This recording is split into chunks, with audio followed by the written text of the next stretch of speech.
मेरी चाचा को दैनिक पता नहीं है कि वह कहाँ गई है और जब लौटती है तो बहुत थकी हुई और सिक्कों में भीगी हुई रहती है। उसके पास चलने का भी दम नहीं है, बस वहीं आती है और फिर से पानी पीती है। हॉस्टल के लिए चला गया है। जी हाँ दोस्तों, मेरा नाम सौरभ है। मैं अपना चाचा चाची के साथ उनके घर पर ही रहता हूँ क्योंकि उनका कोई भी औलाद नहीं है। इसलिए मेरे माता पिता ने मुझे इन दोनों की देखभाल के लिए मुझे यहाँ छोड़ दिया था। मैं यहाँ रहता हूँ और घर का सारा काम करता हूँ। चाचा सुबह ऑफिस चले जाते हैं और घर का भी काम करते हैं। सामान लाना, सब्जी लाना, वह सब काम मैं कर देता हूँ, जिससे चाचा चाची को बड़ा आराम मिलता है। मेरे चाचा और चाची की शादी को 10 साल हो गए, लेकिन फिर भी उनका बच्चा नहीं हुआ। वैसे चाचा की रोज रात को चाची को बहुत बुरा भला कहा जाता है और उनके ऊपर चिल्लाते हैं। मेरी चाची को यह बहुत पसंद आया रोती है। हर रात को दोनों के बीच बहुत लड़ाई झगड़ा होता है। मुझे अपनी चाची के ऊपर बहुत तरस आता है। मैं उनके लिए भी कुछ नहीं कर पाता हूँ। एक दिन मैंने देखा कि चाचा अपने ऑफिस में चाची की तैयारी के लिए चले गए थे और कहा करते थे कि बॉस वो डोर बंद कर लो, मेरे पास थोड़ा देर बाद आएगी। और जब बहुत देर बाद चाची आई तो वह बहुत थकी हुई थी और दुकानों से थी, ठीक से चल भी नहीं पा रही थी।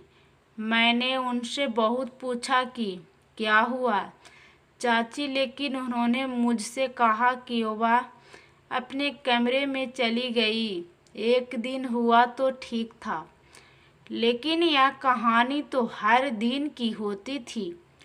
चाचा के जाते ही चाची चली गई थी। जब मैंने उनका पीछा करने की कोशिश की तो मैंने देखा कि वह एक बड़ी सी हवेली में चली गई थी। फिर मेरी आँख नहीं लगी। अंदर जाने से मैं बाहर से ही देख रहा हूँ। वापस घर की तरह भाग गया। ऐसे कई दिनों तक मुझसे बहुत गुस्सा आ रहा था और दिल में एक बात भी थी कि आखिर वह उस कमरे में क्या करती है जो इतना थक गया है। मैंने एक दिन सोचा क्यों न यह चाचा को बताया जाए, लेकिन मैंने चाचा से यह बात कही बहुत गुस्सा करेंगे और चाची को घर से भगा देंगे।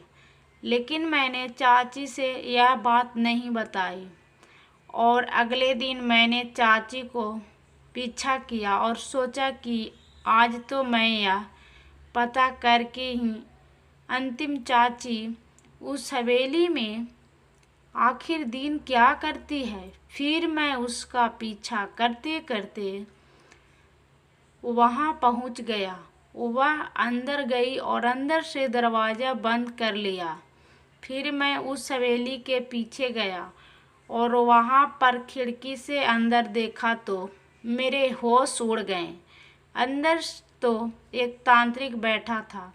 उसके सामने चाची बैठी थी और वह चाची को कोड़ा से मार रहा था और कह रहा था कि इसे मार खाने से ही तुम जल्दी से माँ बन जाओगी और जितने भी पैसे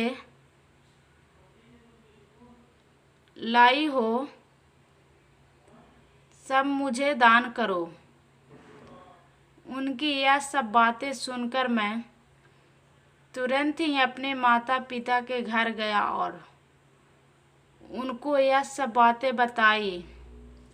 मेरी मम्मी ने चाची को समझाया, यह सब ढोंग मत करो, तुमको हम लोग एक अच्छे से डॉक्टर के दिखाएंगे। फिर मेरी मम्मी ने मेरे चाचा और चाची को ले जाकर एक बढ़िया से डॉक्टर को दिखाया।